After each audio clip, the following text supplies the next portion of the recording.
Chapter 3 The Catalans. Beyond a bare, weather-worn wall, about 100 paces from the spot where the two friends sat looking and listening as they drank their wine, was the village of the Catalans. Long ago, this mysterious colony quitted Spain and settled on the tongue of the land on which it is on this day. Whence it came no one knew, and it spoke an unknown tongue. One of its chiefs, who understood Provençal, begged the commune of Marseille to give them this barren promontory, where, like the sailors of old, they had run their boats ashore. Their request was granted, and 3 months afterwards, around the 12th or 15th, small vessels which had brought these gypsies of the sea, a small village sprang up. This village, constructed in a singular and picturesque manner, half Moorish, half Spanish, still remains, and is inhabited by descendants of the first comers, who speak the language of their fathers. For 3 or 4 centuries they have remained upon this small promontory, on which they had settled like a flight of seabirds, without mixing with the Marseillais population, intermarrying and preserving their original customs in the costume of their mother country as they have preserved its language.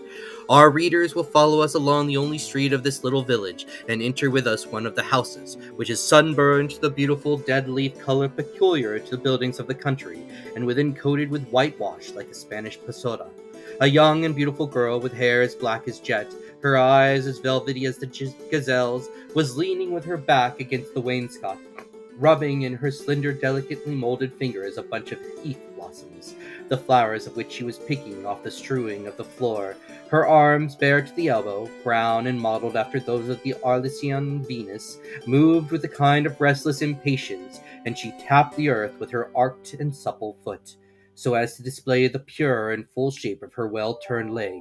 In its red cotton gray and blue clocked stocking, ought 3 in the places with her, seated in a chair which he balanced on 2 legs, leaned his elbow on an old worm-eaten table, was a tall young man of 20, or 2 and 20, who was looking at her with an air in which vexation and uneasiness were mingled. He questioned her with his eyes, but the firm and steady gaze of the young girl controlled his look. "You see, Mercedes," said the young man, "here is Easter come round again. Tell me, is this the moment for a wedding?"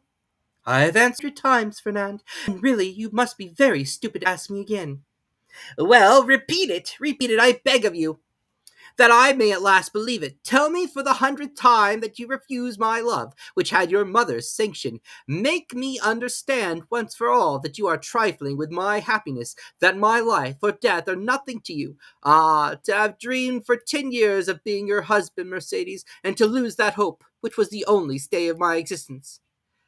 "At least it was not I who have ever encouraged you in that hope, Fernand," replied Mercedes. "You cannot reproach me with the slightest coquetry. I have always said to you, I love you as a brother, but do not ask from me more than sisterly affection, for my heart is another's. Is not this true, Fernand?" "Yes, that is true, Mercedes," replied the young man. "Yes, you have been cruelly frank with me, but do you forget that it is among the Catalans a sacred law to intermarry?" "You mistake, Fernand. It is not a law, but merely a custom, and I pray of you, do not cite this custom in your favor. You are included in the conscription, Fernand, and are only at liberty on sufferance, liable at any moment to be called upon to take up arms. Once a soldier, what would you do with me? Poor, orphan, forlorn, without fortune, with nothing but a half-ruined hut and few ragged nets, the miserable inheritance left by my father to my mother, and by my mother to me? She has been dead a year, and you know, Fernand, I have subsisted almost entirely on public charity. Sometimes you pretend I am useful to you, and that is an excuse to share with me the produce of your fishing, and I accept it, Fernand, because you are the son of my father's brother, because we were brought up together, and still more because if I would give you so much pain if I refuse. But I feel very deeply that this fish which I go and sell, and with the produce of which I buy the flax I spin, I feel very keenly, Fernand, that this is charity." "And if it were, Mercedes, poor and lone as you are, you suit me as well as the daughter of the first ship owner or the richest banker of Marseille. What do such as we desire but a good wife and a careful housekeeper, and where can I look for those better than in you?" "Fernand," answered Mercedes, shaking her head, "a woman becomes a bad manager. And who shall say she will remain an honest woman when she loves another man better than her husband? Rest content with my friendship, for I say once more that is all I can promise, and I will promise no more than I can bestow." I understand, replied Fernand. You can endure your own wretchedness patiently, but you are afraid to share mine. Well, Mercedes, beloved by you, I would tempt fortune. You would bring me good luck, and I should become rich. I could extend my occupation as a fisherman, might get a place as a clerk in a warehouse, and become in time a dealer myself. You could do no such thing, Fernand. You are a soldier, and if you remain at the Catalans, it is because there is no war. So remain a fisherman, and content with my friendship, as I cannot give you more. Well, I will do better, Mercedes. I will be a sailor instead of the costume of my fathers, which you despise. I will wear a varnished hat, a striped shirt, and a blue jacket with an anchor on the buttons. Would not that dress please you? What do you mean? Asked Mercedes with an angry glance. What do you mean? I do not understand you. I mean, Mercedes, that you are thus harsh and cruel with me because you are expecting someone who is thus attired. But perhaps he whom you await is inconstant, or if he is not, the sea is so to him. Fernand, cried Mercedes, I believed you were good-hearted, and I was mistaken. Fernand, you are wicked to call your aid jealousy and the anger of God. Yes, I will not deny it. I do await, and I do love him of whom you speak.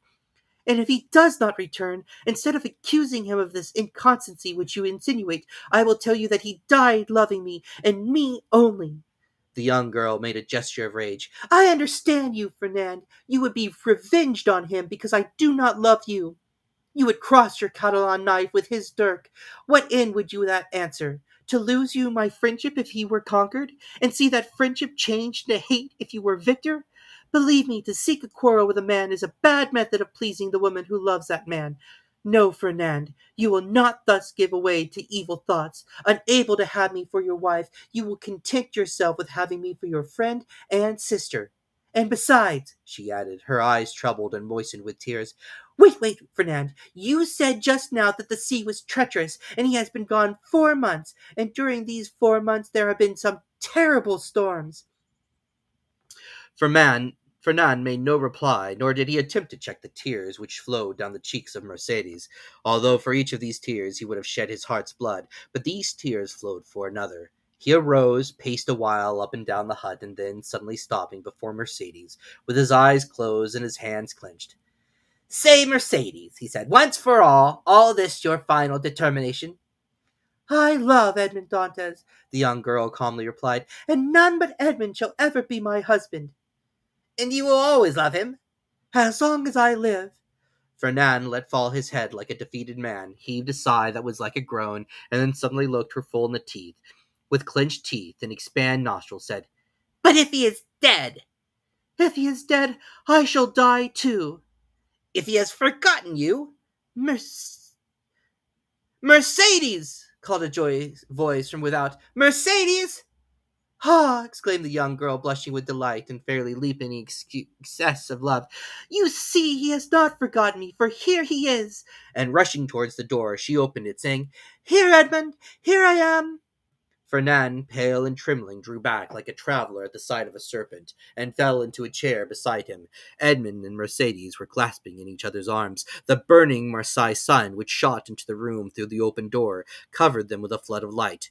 At first they saw nothing around them. Their intense happiness isolated them from all the rest of the world, and they only spoke in broken words, which are the tokens of a joy so extreme that they seemed rather the expression of sorrow. Suddenly Edmund saw the gloomy, pale, and threatening countenance of Fernand, as it was defined in the shadow. By a movement for which he could scarcely account to himself, the young Catalan placed his hand on the knife at his belt. Ah, you pardon, said Dantès, frowning in his turn. I did not perceive that there were 3 of us. Then turning to Mercedes, he inquired, Who is this gentleman? One who will be your best friend, Dantès, for he is my friend, my cousin, my brother. It is Fernand, the man whom after you, Edmund, I love the best in the world.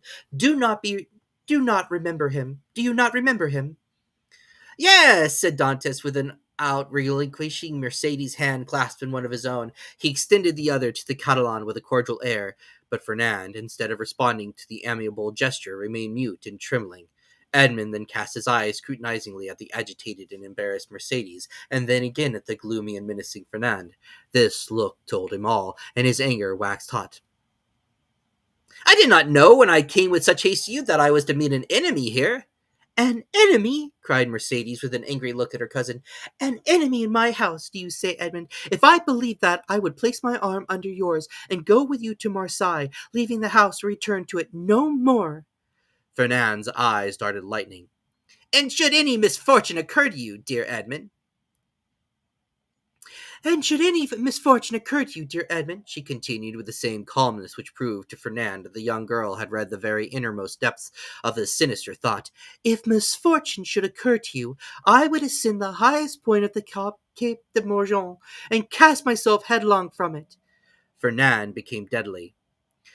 But you are deceived, Edmund, she continued. You have no enemy here. There is no one but Fernand, my brother, who will grasp your hand as a devoted friend.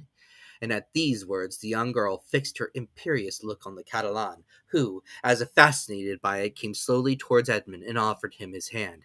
His hatred, like a powerless though furious wave, was broken against the strong ascendancy which Mercedes exercised over him. Scarcely, however, had he touched Edmund's hand than he had felt he had done all he could do, and rushed hastily out of the house. "Oh!" he exclaimed, running furiously and tearing his hair. "Oh, who will deliver me from this man? Wretched, wretched that I am!" "Hello, Catalan! Hello, Fernand! Where are you running to?" exclaimed a voice. The young man stopped suddenly, looking around him, and perceived Caderousse sitting at a table with Danclair under an arbor. "Well," said Caderousse, "why don't you come? Are you really in such a hurry that you have no time to pass the time of day with your friends?" "Particularly when they have still a full bottle before them," added Danclair. Fernand looked at them both with a stupefied air, but did not say a word. "He seems besotted," said Danclair, pushing Caderousse with his knee.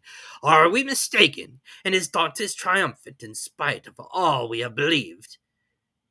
"We must inquire into that," was Caderousse's reply, and turning towards the young man, said, "Well, Catalan, can't you make up your mind?"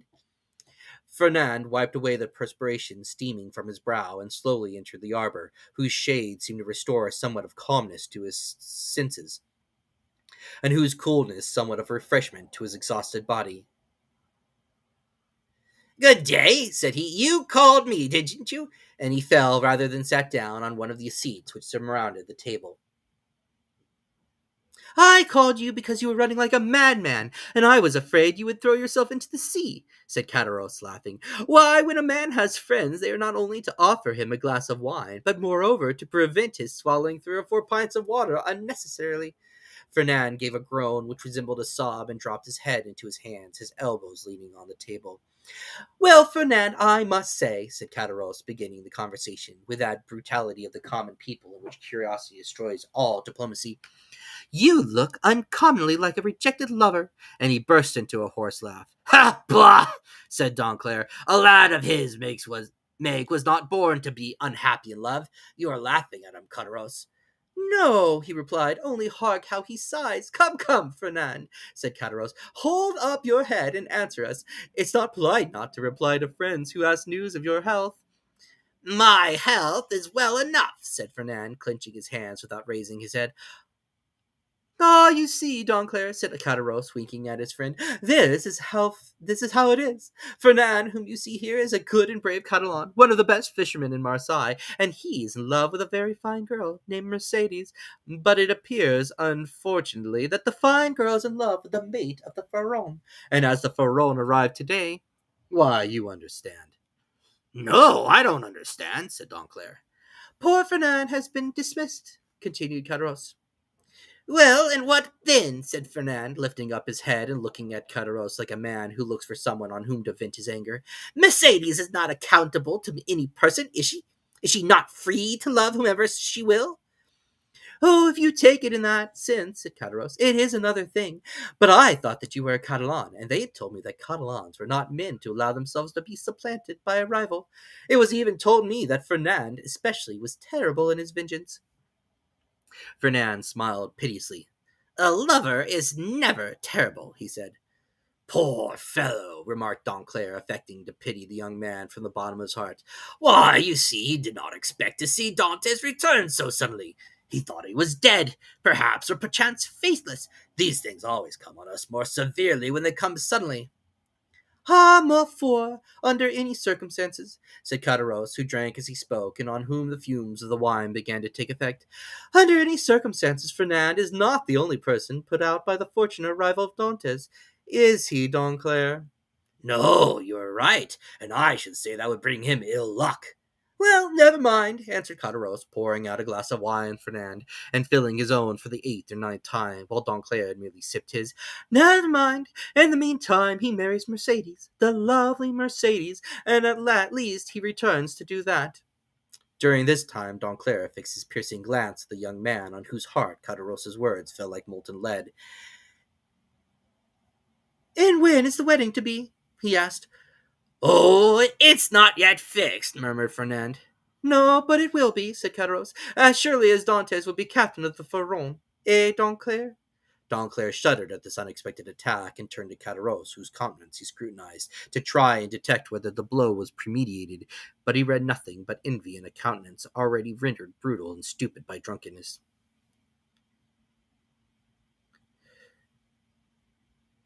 Well, said he, filling the glasses, let us drink to Captain Edmond Dantès, husband of the beautiful Catalane. Caderousse raised his glass to his mouth with unsteady hand and swallowed the contents at a gulp. Fernand dashed his on the ground. Hey, stammered Caderousse, what do I see down there by the wall, in the direction of the Catalans? Look, Fernand, your eyes are better than mine. I believe I see double. You know wine is a deceiver, but I should say it was two lovers walking side by side and hand in hand. Heaven forgive me, they do not know that we can see them, and they are actually embracing. Donclair did not lose one pang that Fernand endured. Do you know them, Fernand? He said. Yes, was the reply in a low voice. It is Edmond and Mercédès. Oh, see there now, said Caderousse, and I did not recognize them. Hello, Dantès, hello, lovely damsel. Come this way, and let us know when the wedding is to be, for Fernand here is so obstinate he will not tell us. Hold your tongue, will you? Said Donclair, pretending to restrain Caderousse, who, with the tenacity of drunkards, leaned out of the arbor. Try to stand upright and let the lovers make love without interruption. See, look at Fernand and follow his example. He is well behaved. Fernand, probably excited beyond bearing, pricked by Donclair as the bull is by the bondieros, was about to rush out, for he had risen from his seat and seemed to be collecting himself to dash headlong upon his rival. When Mercédès smiled and graceful, lifted up her lovely head and looked at them with her clear and bright eyes. At this Fernand recollected her threat of dying if Edmond died, and dropped in heavily on his seat. Donclair looked at the two men, one after the other, the one brutalized by liquor, the other overwhelmed with love. I shall get nothing from these fools, he muttered, and I am very much afraid of being here between a drunkard and a coward. Here's an envious fellow making himself boozy on wine when he ought to be nursing his wrath, and here's a fool who sees the women he loves stolen from under his nose and takes on like a big baby. Yet this Catalan has eyes that glisten like those of the vengeful Spaniards, Sicilians, and Calabrians, and the others has fists big enough to crush an ox at one blow. Unquestionably, Edmund's star is in the ascendant, and he will marry that splendid girl. He will be captain, too, and laugh at us all unless... A sinister smile passed over Donclair's lips. Unless I take a hand in the affair, he added. Hello, continued Caderousse, half rising with his fists on the table. Hello, Edmond. Do you not see your friends, or are you too proud to speak to them? No, my dear fellow, replied Don, I'm not proud, but I am happy, and happiness blinds, I think, more than pride. Ah, very well. That's an explanation, said Caderousse. How do you do, Madame Dantès? Mercédès curtsied gravely and said, That is not my name, and in my country it bodes ill fortune, they say, to call a young girl by the name of her betrothed before he becomes her husband. So call me Mercédès, if you please. We must excuse our worthy neighbor, Caderousse, said Dantès.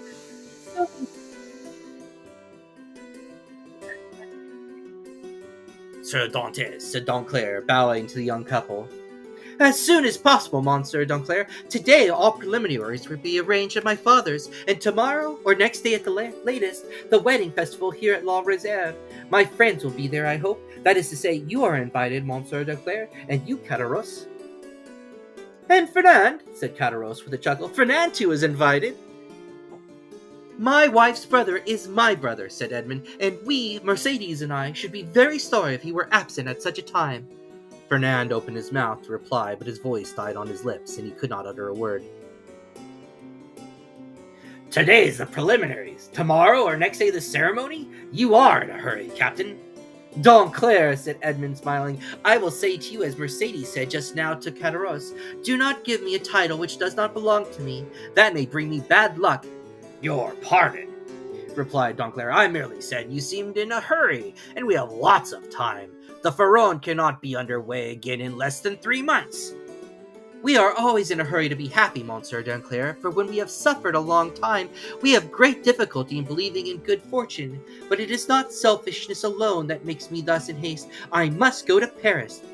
Oh, really? To Paris? And will it be the first time you have ever been there, Dantès? Yes. Have you business there? Not of my own. The last commission of poor Captain Leclerc, you know to what I allude, Danclair. It is sacred. Besides, I shall only take the time to go and return. Yes, I understand, said Danclair, and then to a low tone he added, to Paris, no doubt, to deliver the letter which the Grand Marshal gave him. Ah, this letter gives me an idea. A capital idea. Ah, Dantès, my friend, you are not yet registered number 1 on board the good ship Pharaon. Then turning towards Edmond, who was walking away, a pleasant journey, he cried. Thank you, said Edmond, with a friendly nod, and the two lovers continued on their way, as calm and joyous as if they were the very elect of heaven.